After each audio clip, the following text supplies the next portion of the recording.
Hello everyone, welcome to my channel. I am Neha. आज करेंगे हम क्लास 12 बिजनेस स्टडीज़ एंड आज का हमारा टॉपिक है सिलेक्शन प्रोसेस और पार्ट 2 हम कर रहे हैं वीडियो का। सिलेक्शन प्रोसेस में थर्ड पॉइंट हम कर रहे हैं एम्प्लॉयमेंट इंटरव्यू। क्या होता है ये? Interview is a formal in depth conversation conducted to evaluate the applicant suitability for the job.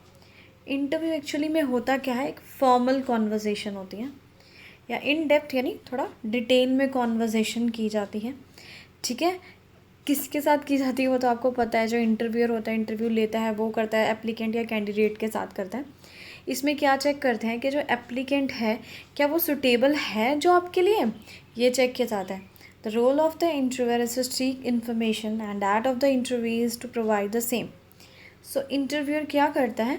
कुछ इन्फॉर्मेशन मांगता है। इंटरव्यूअर यानी जो इंटरव्यू लेता है, किससे इन्फॉर्मेशन मांगता है? इंटरव्यू से। वो कौन होता है? जो इंटरव्यू दे रहा होता है।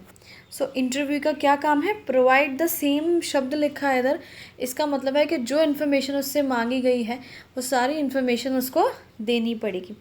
दो in present times the interview also ask information from interviewer.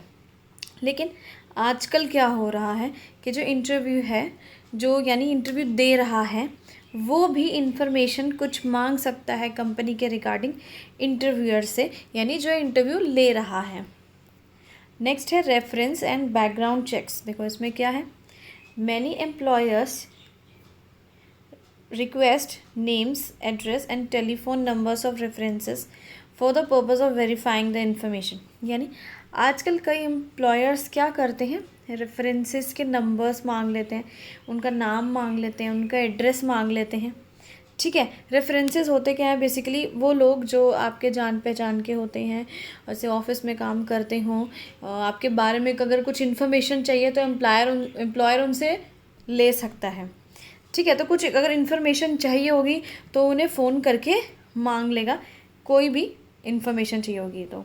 अब ये कौन होते हैं रेफरेंसेस? जैसे कि प्रीवियस एम्प्लॉयर्स, जहाँ पहले आपने काम किया है उसके रिगार्डिंग जो है आपके नंबर मांग सकता है।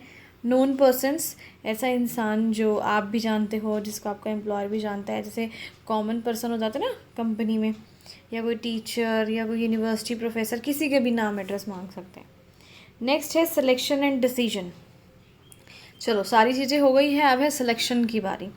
The final decision has to be made from among the candidates who pass the test, interviews and references checks. अब जिन कैंडिडेट्स ने सारे टेस्ट पास कर लिए हैं, सारे इंटरव्यू पास कर लिए हैं, सारे रेफरेंस चेक पास कर लिए हैं, उन लोगों में से अब फाइनली जो है बंदे सेलेक्ट किए जाएंगे। The views of the concerned manager will be generally considered. यहाँ पे एक चीज़ लिखी हुई है, कंसर्न्ड मैनेजर। कंसर्न्ड मैनेजर का मतलब क्या है इधर? कि जो भी डिपार्टमेंट में आपका जॉब लगने वाला है, उस मैनेजर से भी राय मांगेंगे कि भाई इसको सेलेक्ट करना चाहिए या नहीं करना चाहिए, क्योंकि वही तो रिस्पॉन्सिबल है कि आप उसके नीचे काम करेंगे। आपकी जो परफॉर्मेंस है वो उसके ऊपर ही डिपेंड है ना। तो उससे भी मांगेंगे। जैसे आप प्रोडक्शन डिपार्टमेंट में जा रहे हैं तो प्रोडक्शन मैनेजर से बात करेंगे कि भाई अपनी राय दो, इसको सेलेक्ट करें या ना करें। चलो आगे बढ़ते हैं। मेडिकल एग्जामिनेशन बहुत आसान है ये। आफ्टर द सिलेक्शन डिसीजन, अब डिसीजन ले लिया है सब लोगों ने, ठीक है। Before the job offer is made, लेकिन अभी हमने जॉब का ऑफर नहीं दिया, सबने डिसीजन ले लिया है, वो डिसीजन अपने तक रखा है, लेकिन अभी हमने जॉब ऑफर नहीं करी है। कैंडिडेट के साथ अब क्या होगा? उसका एक मेडिकल फिटनेस टेस्ट होगा। ठीक है भाई, देखते हैं मेडिकली फिट है भी या नहीं है। The job offer is given to the candidate being declared fit.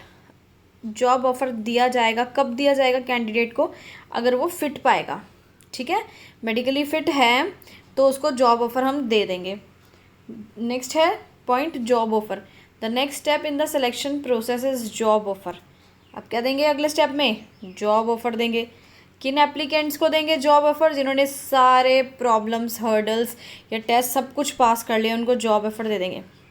Job offer दिया कैसे जाता है? एक लेटर ऑफ अपॉइंटमेंट, रिटर्न में लेटर दिया जाता है कि हाँ भाई तुम्हें जो है हम अपनी कंपनी में हायर करना चाहते हैं, ये तुम्हारा ऑफर लेटर है। और उस लेटर में क्या लिखा होगा? एक डेट लिखी होगी कि भाई इस समय तुम्हें ड्यूटी पे रिपोर्ट करना है, या 10 दिन बाद, हफ्ते बाद, जो भी है, अपॉइंटी का इधर मतलब है जिसको अपॉइंट किया है, जिसको सेलेक्ट किया है उसके नाम से होगा, और बोला जाएगा कि इस दिन तुम्हें रिपोर्ट करना है, ड्यूटी ज्वाइन करनी है। और उसमें अपॉइंटी को कुछ टाइम भी दिया जाएगा भाई ज्वाइन करने के लिए। ऐसा नहीं है बोल देंगे कल से आ जाओ, शाम से आ जाओ, ऐसे नहीं, हफ्ता 10 दिन का कुछ टाइम देना है। नेक्स्ट है आपका कॉन्ट्रैक्ट ऑफ एम्प्लॉयमेंट। ये क्या है? After the job offer has been made the candidate accepts offer. ठीक है, जॉब ऑफर आपने दे दिया है, कैंडिडेट ने आपका ऑफ़र एक्सेप्ट कर लिया है, अब कुछ डॉक्यूमेंट्स चाहिए होंगे।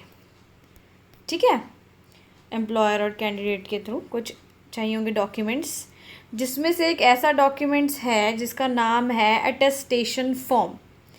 अब इस अटेस्टेशन फॉर्म में क्या लिखा, कुछ डिटेल्स लिखी होंगी कैंडिडेट के बारे में जो बिल्कुल ऑथेंटिकेटेड होगी, यानी बिल्कुल एक्यूरेट होंगी सारी इन्फॉर्मेशन, और वो खुद अटेस्ट करेगा उसे, यानी खुद साइन करके देगा कि हाँ भाई ये इन्फॉर्मेशन सारी मैंने दी है और ये बिल्कुल एक्यूरेट है। अटेस्टेशन फॉर्म जो है क्या होता है, एक फ्यूचर के लिए एक रिकॉर्ड की तरह होता है। ठीक है, there is also a need for preparing a contract of employment. अब हो गया अटेस्टेशन फॉर्म भी हो गया, अब क्या प्रिपेयर करेंगे हम, कॉन्ट्रैक्ट ऑफ एम्प्लॉयमेंट बनाएंगे। उसमें क्या लिखा है, कुछ बेसिक इन्फॉर्मेशन लिखी होगी। ठीक है, that should be included in a written contract. ये रिटन फॉर्म में होगा, जो एम्प्लॉयमेंट ऑफ कॉन्ट्रैक्ट होगा ये रिटन होगा। ये हर एक जॉब के अकॉर्डिंग अलग अलग होता है, सब में अलग अलग इन्फॉर्मेशन लिखी होती हैं। But the following checklist sets the typical headings. लेकिन कुछ हेडिंग्स है जो हर कॉन्ट्रैक्ट में पाई जाती हैं, जैसे जॉब टाइटल क्या है, ड्यूटी क्या है, रिस्पॉन्सिबिलिटीज़ क्या होंगी, डेट कब जो है एम्प्लॉयमेंट स्टार्ट होगी वो डेट क्या होगी, कैसे जो है सर्विस कैलकुलेट होगी, कैसे पे दिया जाएगा अलाउंसेस, कैसे टाइम कैलकुलेट होगा, आपका घंटे कितने घंटे आप काम करोगे, लीव को रिगार्डिंग क्या रूल्स होंगे, जैसे कि ठीक है वर्क के रिगार्डिंग, टर्मिनेशन मतलब होता है हटाना जॉब से, जैसे कि फायर कर देते हैं, ये सभी इन्फॉर्मेशन उसमें यूजुअली लिखी ही होती हैं। इसके बाद वीडियो खत्म हुआ। Thanks for watching this video, please like share and subscribe.